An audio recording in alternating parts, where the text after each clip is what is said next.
Bonjour à tous, bienvenue ici même sur Télésud dans Les Engagés. Les Engagés, vous savez, c'est toutes celles et ceux qui portent des causes mais aussi des combats. Alors notre invité, c'est un infatigable militant. Il est complètement engagé sur les questions sociétales, mais vous savez, vous allez comprendre, je vais pas tout vous livrer d'un seul coup. Il s'appelle Abel Boï et c'est le président, vous savez quoi, d'une entreprise sociale et solidaire.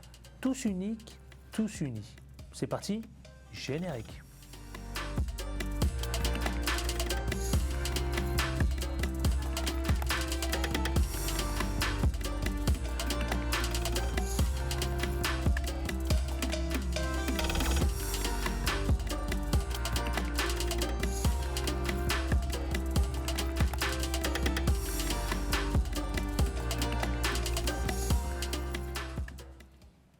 Le voici, le voilà, il est avec nous, c'est notre invité dans Les Engagés sur Télésud.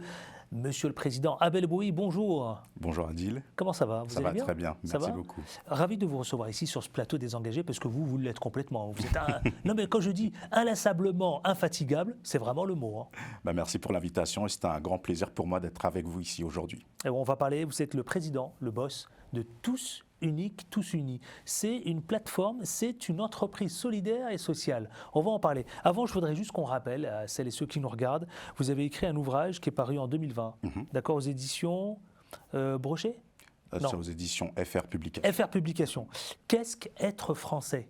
Tout à fait. C'est toujours d'actualité. Toujours d'actualité dans une société de plus en plus morcelée, où malheureusement nous sommes entrés dans une phase où tout le monde se recroqueville sur lui-même, où il n'y a plus de tolérance, où il n'y a plus le sens de la nuance, et on est en train de prendre un chemin qui est assez dangereux, parce qu'on voit naître des sectes idéologiques un petit peu partout, au-delà même de la sphère politique, mais dans toutes les sphères de la société, et il est important que l'on puisse échanger, débattre pour se retrouver autour de ce socle commun qu'est la nation française. La nation française, donc votre ouvrage est encore d'actualité, on peut se le procurer encore aujourd'hui? Oui, bien entendu, dans toutes les librairies, sur Internet, voilà, partout. Allez, parlons, vous savez quoi, de votre entreprise solidaire et sociale. C'est parti, on va parler quand même de ce, vous savez, l'émission, elle est pour le fragmenter justement, pour utiliser le terme, en 3 temps. On a l'actualité qui est la vôtre, le portrait, puisqu'on va aussi apprendre à mieux vous connaître, et puis on parlera aussi de votre association. D'accord. C'est parti? C'est parti. Allez, jingle, l'actu.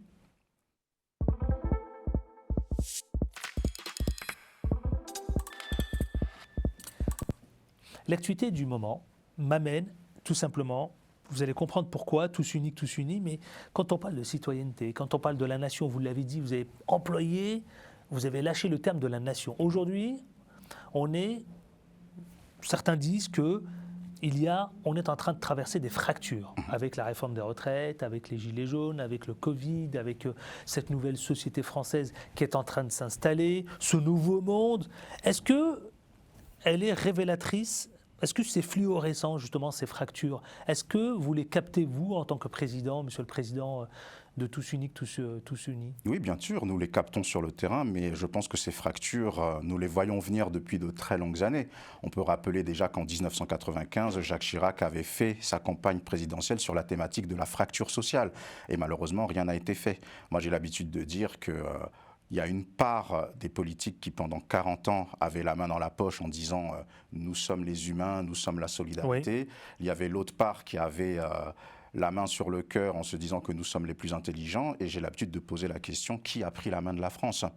Donc aujourd'hui, nous voyons qu'il y a ces multiples fractures et le défi de la nation, de la France du XXIe siècle, c'est de se dire comment est-ce que nous allons résorber ces multiples fractures, comment revenir de multiplicité d'histoires à une histoire commune qui nous concerne tous. Mais comment, Monsieur le Président, puisque la fracture française justement, aujourd'hui, elle se dit une société vraiment divisée. Grand point d'interrogation. Mais pourquoi est-elle divisée? Parce que les gens ne se parlent plus. Alors nous voyons qu'effectivement là, il y a des manifestations qui font que les gens se retrouvent. Mais nous voyons que c'est même intéressant à étudier sociologiquement, voire anthropologiquement. La population française se retrouve autour de moments exceptionnels uniquement. Donc il faut des cassures sociales comme aujourd'hui, où il faut que la France gagne la Coupe du Monde. Uniquement. Mais sinon, au-delà de ça, tout le monde se plaint d'un manque de solidarité, d'un manque d'empathie, d'un égoïsme exacerbé. Donc il est important au-delà de l'attente des mesures des pouvoirs publics, de pouvoir créer des espaces où des personnes qui ne se rencontreraient pas au quotidien puissent échanger sans tabou. Monsieur le Président, vous, Abel Bowie, est-ce que vous avez le sentiment qu'il y a une rupture qui est très nette, qui est très marquée entre les jeunes et les différentes institutions, la politique, la police, les institutions? Est-ce que vous l'avez noté ça? Puisque moi j'ai un chiffre, c'est un jeune sur deux n'a plus confiance, par exemple, en la police. C'est un constat qui a été fait par plusieurs, notamment, sondages. Oui, bien entendu, il y a cette fracture. Après, j'aimerais apporter une précision. Quand on parle de la jeunesse française, il ne faut pas la présenter comme si c'était un bloc homogène où tout le monde était d'accord. La jeunesse est composée de plusieurs jeunesses morcelées en réalité. Donc oui, il y a une défiance, il y a un manque de confiance, mais surtout c'est dû à un manque d'information, en tout cas chez une partie non négligeable. Il n'y a pas d'information, et nous en parlerons tout à l'heure au niveau des réunions que nous organisons, où nous confrontons la jeunesse avec la police, eh bien on se rend compte qu'il y a une véritable appétence de la jeunesse à vouloir discuter avec les institutions. Justement, quand on a un sentiment d'injustice vis-à-vis de quelqu'un, la première chose qu'on a envie de faire, c'est de discuter avec cette personne pour comprendre pourquoi est-ce que tu me traites comme ça, pourquoi est-ce que tu ne me comprends pas. Et lorsqu'il y a ce temps Donc il y a un manque de communication. Il y a un manque de communication. Un déficit même de communication. Un déficit de communication qui est criard. Criard, aujourd'hui. Tout à fait. Comment vous le comblez? Nous, à notre petit niveau et avec les nombreux partenaires avec qui nous travaillons, c'est comme je le disais il y a un instant, c'est créer ces espaces d'échange. Vous savez, nous faisons partie des personnes qui pensent que tout simplement il faut remettre l'humain au centre des débats. Aujourd'hui, on analyse tout à travers des perspectives analytiques, des chiffres, des pourcentages, des quotas ou autres. Non, il faut que les gens puissent se reconnecter l'un ou l'autre. Il faut repartir dans une vision qui peut paraître utopiste mais humaine tout simplement. Mais comment, Abel Bowie, Monsieur le Président, quand tout est en chute libre, parce que c'est un peu le constat aujourd'hui, tout est en chute libre. Comment réparer ce divorce? Parce qu'aujourd'hui, il y a un divorce qui est consommé. Comment, j'ai envie de vous dire, recombler ce fossé? Déjà, il faut revenir à de la pédagogie. C'est un mot que l'on utilise à tort et à travers. Il faut revenir à de la communication, sans que communication rime avec manipulation. Et moi, je redis toujours, au risque de radoter, remettre l'humain. Au niveau du public avec lequel je travaille, les gens ont besoin d'informations. C'est quelque chose que je vois, ce qui est criard. Les gens ne connaissent pas leurs droits pour beaucoup. Ils sont en manque d'informations et ils sont cloisonnés. Et il faut aussi travailler sur les 3 piliers de la République. Le cloisonnement géographique ou la ghettoisation, la performance de l'école. Donc il y a des choses qui sont faites, mais on voit encore que d'un territoire à l'autre, il y a de trop nombreuses disparités. Et la discrimination à l'embauche. Que veulent les gens? Ils veulent un travail, un logement et assez d'argent pour pouvoir avoir des loisirs tout simplement. Tout ce que l'on rajoute après, c'est intellectualiser les choses, mais il faut revenir à des choses normales, à des choses vitales et à des choses humaines. La base qui fait de notre quotidien. La base, tout simplement. Allez, on va avancer. Vous savez quoi? Je vais connaître un peu mieux votre engagement sous la forme d'un portrait. Ça vous va? Ça me va. C'est parti, jingle, portrait.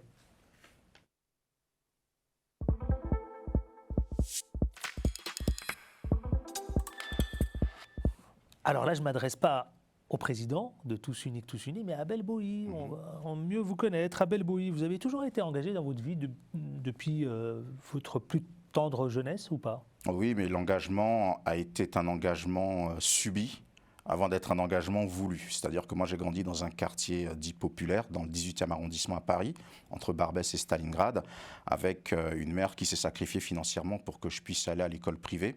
Et j'ai pu voir déjà les disparités entre les fréquentations que j'avais à l'école et les fréquentations que j'avais au quartier. J'ai pu voir les préjugés aussi qui se faisaient entre les 2 groupes de jeunesse. C'est pour ça que je parlais tout à l'heure de différents corps de jeunesse. Et malgré moi, j'ai dû être un trait d'union en fait entre ces 2 groupes de jeunesse, à mon petit niveau bien entendu, pour pouvoir essayer de casser les a priori et les préjugés. Je voyais que ça fonctionnait. Il a commencé là l'engagement? Il a commencé là l'engagement. Quand vous étiez ado?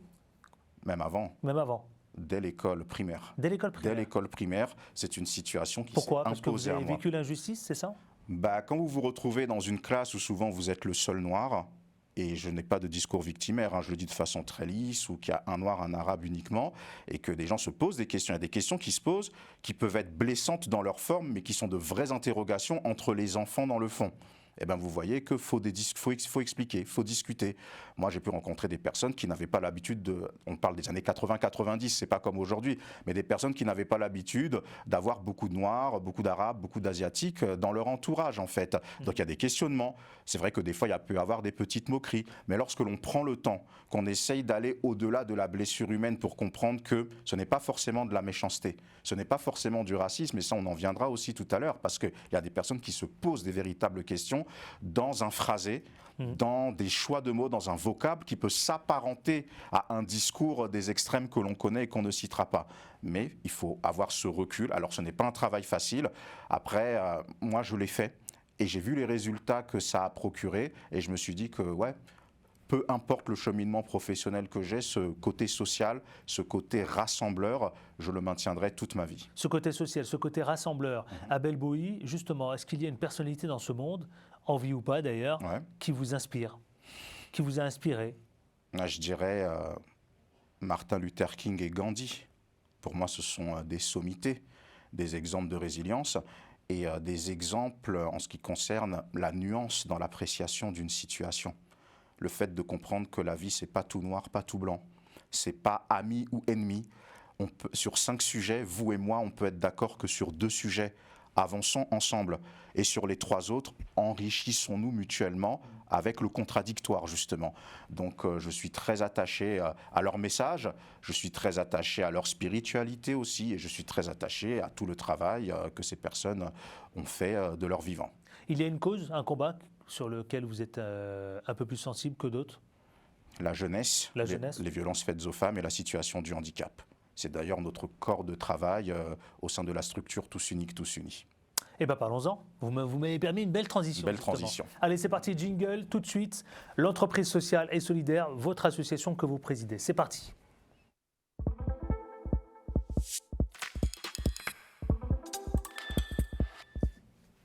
Tous Uniques, Tous Unis. Si vous deviez résumer justement cette plateforme citoyenne, cette entreprise solidaire, sociale, en gros, c'est quoi? C'est les problématiques des jeunes que vous essayez de résoudre? C'est quoi? Bien sûr, nous sommes engagés sur la problématique de la jeunesse. Nous travaillons avec un public plutôt de jeunes décrocheurs, c'est-à-dire qui sont en scission avec la scolarité et par moments avec la société. Nous travaillons sur le sujet des violences faites aux femmes et la situation du handicap. Pourquoi uniquement ces 3 corps de population? Parce qu'il y a des problèmes multiples en France, mais parce que nous estimons que lorsqu'il se passe de bonnes choses dans un pays, ces 3 corps de population en bénéficient le moins. Et lorsqu'il se passe des choses négatives, ce sont les plus exposés malheureusement. Donc nous travaillons avec énormément de partenaires parce que tout seul on ne peut rien faire et nous n'avons surtout pas la prétention de pouvoir changer le monde à nous seuls. Donc nous travaillons avec beaucoup de partenaires auprès de ces publics cibles. Et vous parcourez la France, l'Hexagone? Oui, on travaille. Vous allez dans les différents quartiers? Tout à fait. À la rencontre justement de ces jeunes? Tout à fait. Ce que je vous propose à celles et ceux qui nous regardent aujourd'hui, vous savez, c'est justement un de vos modules.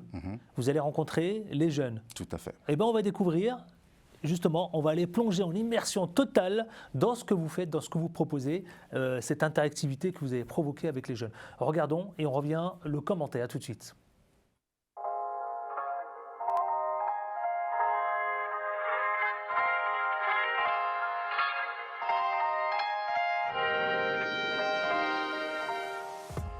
Et c'est à chacun de nous de faire un travail d'introspection ou de réflexion sur soi-même, si vous préférez un mot plus simple, pour ne plus être soi-même un élément qui discrimine les autres. Donc, c'est-à-dire que l'objectif, c'est d'adapter un bon comportement face à toutes les discriminations qui existent dans la société. Si on veut que ça change, on doit chacun se remettre en question. Le racisme, il existe aussi, bien sûr. L'homophobie, ça existe, la grossophobie, bien sûr que tout ça, ça existe. Mais si vous attendez toujours que ça vienne des autres pour vous dire que vous-même vous allez changer, eh bien vous êtes à côté de la plaque. Le message est direct. Quand vous parlez aux jeunes, ces jeunes-là, c'est des décrocheurs, c'est quoi? C'est quoi votre public précisément? Alors c'est vraiment un public décrocheur. Alors là, décrocheurs scolaires. Hein. Tout à fait. Donc là, c'était en partenariat avec l'association Éveil, que je salue d'ailleurs. Donc ce cadre-là, c'était dans un lycée professionnel, dans le Val d'Oise. Mais c'est vrai que c'est un lycée avec des jeunes, on va dire, assez difficiles quand même, et qui se posent beaucoup de questions quant à leur citoyenneté, leur place dans la société, la considération qu'a la société vis-à-vis d'eux. Et c'est vrai qu'il faut beaucoup intervenir dessus pour ne pas qu'il y ait scission. Parce que beaucoup de ces jeunes sont français, ou beaucoup de ces jeunes peuvent être étrangers, mais parfaitement intégrés en France, mais sont au bord de la rupture et s'enferment dans une réalité qui... Mais ils le comprennent, votre discours? Ils le comprennent quand vous leur parlez de haine, d'ignorance, de racisme, de discrimination, de plafond de verre? Ils entendent tout ça? Déjà, on connaît leur code parce qu'on a été comme eux. Quand je les vois, je me vois 20, 25 ans en arrière. Mais surtout, c'est la citoyenneté responsable. Ne pas attendre que les choses viennent de l'autre. On peut construire soi-même, à notre petit niveau. Et souvent, il y a des personnes qui sont assez défaitistes. Tout va mal, on n'y arrivera jamais. Si, dans notre petit écosystème à nous, dans notre petite sphère, on peut déjà essayer de travailler. Et si moi, je me mets à travailler, vous, 1 plus 1 plus 1 plus 1, on ne changera peut-être pas le monde, mais si on peut aider une ou deux personnes par-ci, par-là, les choses pourront quand même avancer positivement. Est-ce que c'est plus compliqué, c'est plus dur pour vous quand vous vous adressez aux décrocheurs scolaires? Pas du tout. Pas du tout. Pas du tout, parce que comme je dis, je connais leur code. Moi-même jeune, j'ai connu le décrochage scolaire à 2 reprises, dans des situations assez gravissimes, donc je sais par quoi ils passent. C'est pour ça que, comme je disais tout à l'heure, on est très attaché, avant de donner les règles de vie, à l'aspect du témoignage personnel. C'est-à-dire que nous travaillons avec énormément de dispositifs et nous avons cette liberté en tant qu'intervenant extérieur, au final, de pouvoir aller loin quand nous parlons de notre parcours et nous ne mettons aucune censure. Parce que nous sommes confrontés à beaucoup de jeunes qui vivent des difficultés, que ce soit la violence intrafamiliale, que ce soit la violence là où ils habitent, aussi la violence de la vie, pour rester assez global, qui casse des rêves, qui casse des ambitions, qui crée beaucoup de problématiques de confiance en soi. Et c'est pour ça que nous avons une démarche qui est presque psychologique, parce que nous partons de l'estime de soi, nous allons à la confiance en soi, pour aller au dernier stade de l'affirmation de soi. Et ce sont 3 stades psychologiques différents. Et dans l'affirmation de soi, nous sommes dans le stade des valeurs. Qu'est-ce que nous diffusons autour de nous? Et ça, il faut le retravailler avec les jeunes. Vous les accompagnez sur une durée de combien de temps? Alors en général, les groupes, nous les suivons 1 mois et demi à 2 mois. Et puis après, nous sommes en contact avec eux parce qu'il y a un lien que nous tissons avec ces jeunes. Donc en réalité, on échange avec eux via les réseaux sociaux. Ils nous appellent, on leur donne nos numéros et nous sommes vraiment très disponibles pour eux. Abel Bowie, c'est aussi le président qui prend sa casquette parfois pour aller à l'Assemblée nationale et là, il s'adresse à un autre public. Ça vous fait sourire? Pour quelle raison? Ça me fait sourire, c'est vrai. Et on va voir la vidéo justement. C'est vrai qu'il y a quelques temps déjà, on a organisé un dialogue police-jeunesse à l'Assemblée nationale. Et là, il y avait tout type de jeunesse, aussi bien des beaux quartiers que des quartiers défavorisés. Mais ils avaient tous un point commun, c'est qu'ils n'étaient jamais venus à l'Assemblée nationale. Et je leur ai fait passer le message qu'il ne faut pas qu'ils voient l'Assemblée nationale, le Sénat, toutes ces maisons comme des choses lointaines, que c'était leur maison et que elles avaient assez d'ambition, ils pourraient être les prochains députés, les prochains sénateurs, les prochaines sénatrices et pourquoi pas une présidente de la République parmi ces jeunes. L'entreprise sociale et solidaire, c'est 5 ans. Elle a 5 ans et demi maintenant, 5 ans et demi. Bientôt 6 ans. Le bébé grandit, j'ai envie de dire. Le bébé grandit et c'est le prolongement d'un cheminement de plus de 20 ans d'engagement auprès de la jeunesse. On va regarder un petit extrait, si vous voulez bien, justement, de ces 5 ans. Une petite compilation d'une vidéo qui reflète assez bien, je trouve, l'esprit de Tous Unis, Tous Unis. Regardons. Qui allait faire tourner le pays demain. Donc, n'ayez pas peur de prendre votre place. N'ayez pas peur d'être ambitieux. N'ayez pas peur de travailler.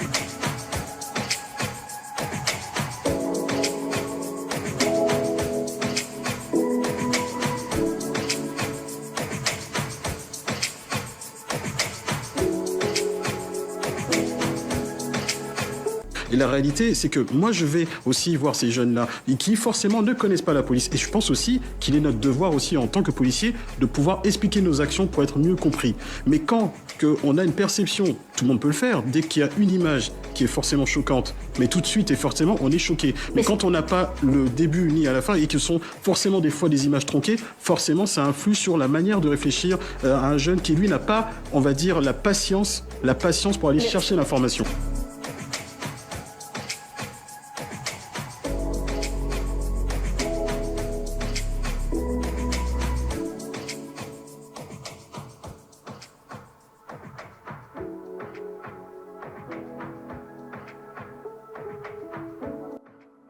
Vous savez, nous sommes le moteur de notre réussite. Et lorsque je vois mon parcours, j'ai compris qu'il fallait être audacieuse, engagée, entreprenante. Et, il faut aller frapper aux portes. Et si on ne vous ouvre pas, continuez à frapper. On finira bien par vous ouvrir. On finira bien par vous ouvrir. Ah oui.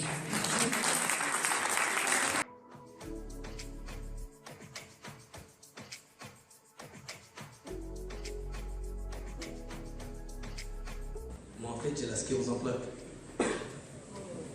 Ça veut dire que la sclérose en plaques, je vais vous expliquer la maladie. En fait, j'étais déclenché, c'était en 2016. Pas s'attarder sur mon sujet parce que oui, je ne peux plus conduire, je ne peux plus bien écrire. J'ai commencé à carbouler. Oui, j'ai commencé à carbouler. Mais bon, toujours sourire, on va dire que c'est ça qui, cette maladie, c'est ça qu'il ne faut pas faire. C'est-à-dire que si vous avez des proches qui sont malades, je ne connais pas la pagnocitose, la schizophrénie, toutes ces maladies, c'est la semaine de l'handicap, il ne faut pas le laisser. Il ne faut pas le laisser. Et franchement, il faut vous dire que dans la vie, il y a pire que vous. Il y a pire que vous. C'est vrai que c'est dur, mais il y a pire que vous. Donc, travaillez et profitez.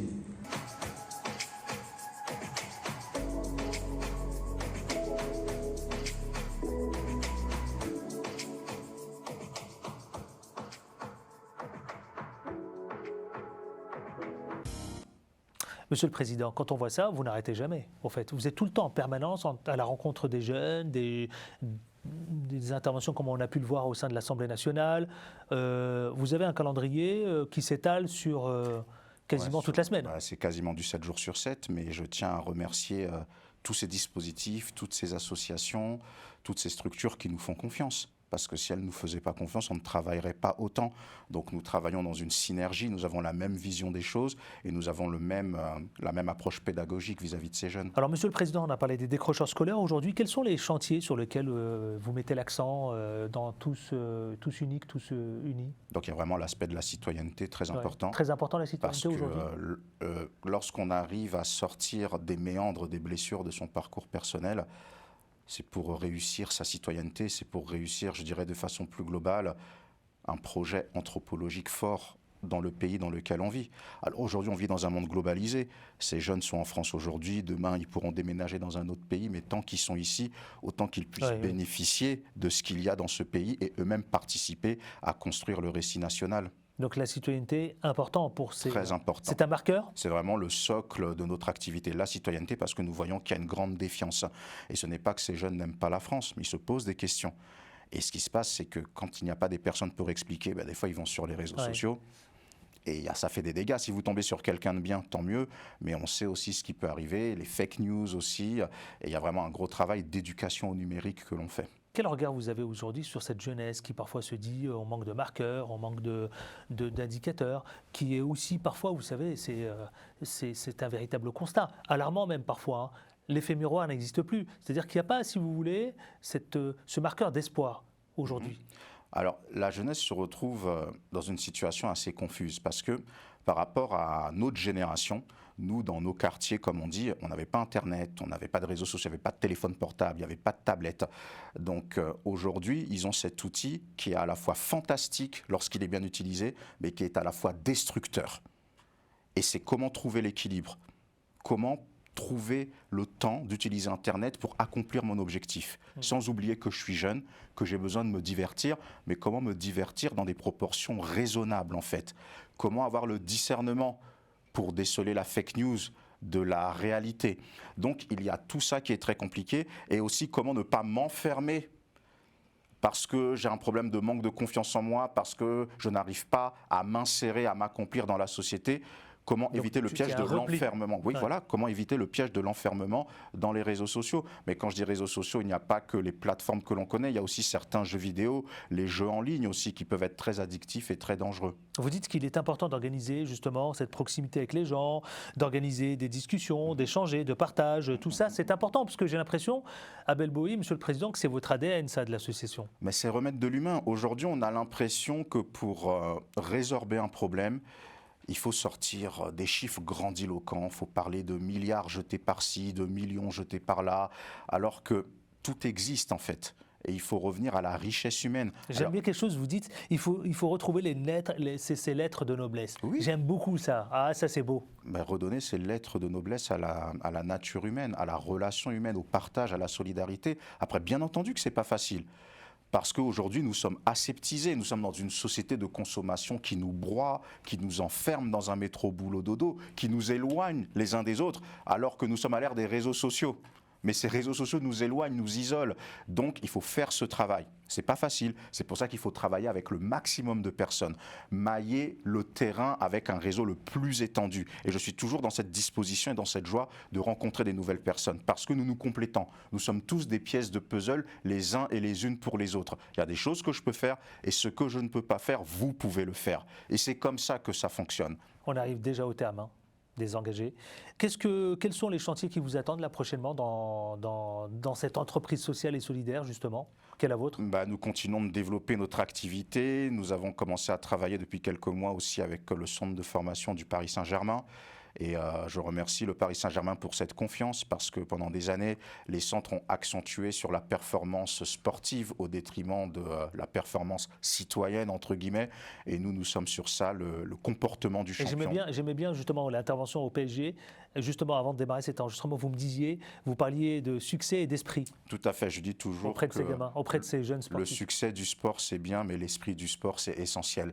Le succès du sport, tout est dit. Voilà, tout est dit. Le succès, c'est le matériel et l'esprit du sport, c'est ce qui fait de vous une bonne personne pour toute votre vie. C'est ce que vous dites à ces jeunes footballeurs. Tout à fait. En devenir. Tout à fait. Au PSG. Au PSG. Bon, merci beaucoup. Merci à vous. On restera sur cette belle note magnifique, l'esprit. Tout à fait. Qui résume tout. L'esprit du sport. Monsieur le Président, merci infiniment. Monsieur Abel Bowie. Voilà. Allez d'abord vous procurer un ouvrage. Je ne sais pas si on peut le mettre à l'antenne. Qu'est-ce qu'être français? Je vous invite à le lire. Et puis, Tous uniques, tous unis. L'association que préside donc Abel Bowie. Merci infiniment. Merci. Bon vent et bon courage à vous. Eh bien, on se retrouve très vite, ici même, pour un autre rendez-vous. Voilà, une autre cause, un autre combat, ici même. Mais surtout, d'ici là, restez fidèles à Télé Sud et on ne lâche rien. À bientôt.